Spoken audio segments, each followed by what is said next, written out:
तो स्वागत है आप सभी का स्टॉक मार्केट मास्टरी के डे 13 में। और आज का हमारा टॉपिक रहेगा कैश फ्लो स्टेटमेंट।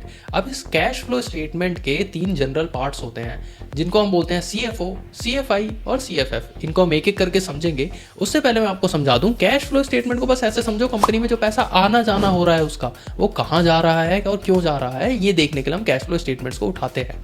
अब इसको समझने के जो तीनों सेक्शंस हैं हम इनको एक एक करके उठाते हैं। तो सबसे पहला सेक्शन हम पिक करेंगे CFO। इसकी फुल फॉर्म होती है cash flow from operations. Operations मतलब ऐसे समझो कंपनी जो डेली बिजनेस कर रही है, मतलब वहां पर कंपनी कोई प्रोडक्ट बेच रही होगी या फिर कस्टमर से कोई कैश आ रहा होगा, कंपनी सैलरीज दे रही है, रेंट दे रही है, मतलब जो बेसिक बिजनेस मॉडल के सारे एक्सपेंसेस होते हैं वो सब हम लोग CFO के अंदर काउंट कर देते हैं। अब सिंपल सा रूल ऐसे समझ लेना कि कोई भी अच्छी कंपनी होगी तो उसमें कैश ज्यादा आना चाहिए और कम जाना चाहिए, तो इसलिए कैश फ्लो फ्रॉम ऑपरेशंस तो पॉजिटिव ही होना चाहिए।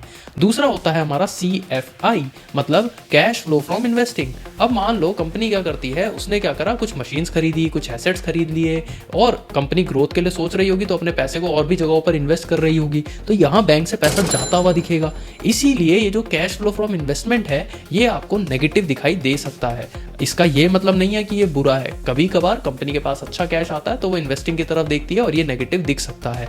तीसरा होता है हमारा CFF, cash flow from financing, मतलब कंपनी ने लोन ले लिया है या लोन को रीपे कर दिया है, शेयर इशू कर दिए हैं, बायबैक कर लिया है, डिविडेंड दे दिया है, ये सब फाइनेंसिंग के अंदर आ जाता है। अगर कंपनी लोन लेती है तो CFF पॉजिटिव दिखेगा क्योंकि अकाउंट स्टेटमेंट में तो पैसा आता हुआ दिख रहा है, और यही लोन अगर वो रीपे करेगी या फिर डिविडेंड दे देगी, मतलब अकाउंट से पैसा ज्यादा जाता हुआ दिखेगा, तो CFF आपका नेगेटिव हो सकता है। एक बड़ी सिंपल से एग्जांपल से आप इसको सम अप करके ऐसे समझो, CFO होता है बिजनेस से कैश, CFI होता है मशीन और एसेट्स पे कैश, और CFF हो जाता है हमारा शेयर होल्डर्स के साथ जो भी कैश का लेन देन हो रहा है।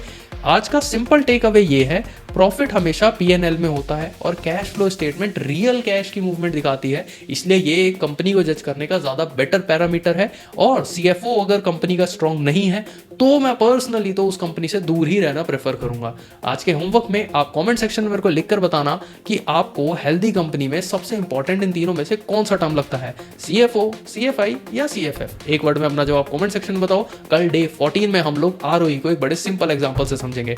मैं शुभम मिलूंगा आपसे नेक्स्ट वीडियो में।